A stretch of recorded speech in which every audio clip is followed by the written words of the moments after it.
Hinimok po ni Senador Francis Cordero ang mga private company na ipatupad ang 4-day on-site work week o staggered work hour schemes.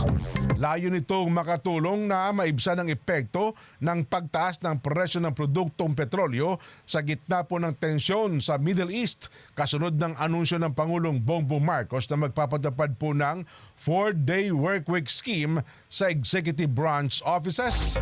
Ayon po kay Escudero, makakatulong ang nasabing flexible arrangements para makabawas sa daily transportation demand, mapababa ang operating costs at makabawas din po sa bilyong-bilyong nawawala dahil po sa traffic congestion.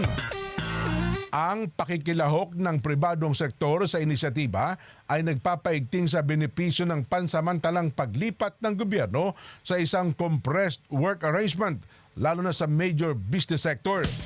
Binanggit pa po ng Escudero na isang pag-aaral, ang isa daw pong pag-aaral na isinagawa ng Japan International Cooperation Agency o JICA, kung saan ang traffic congestion sa Metro Manila ay nagdudulot po ng 3.5 billion pesos loss o kawalan sa ekonomiya. Alam niyo po ba kung gaano katagal yung 3.5 billion na yon? Sa loob lamang ng isang araw.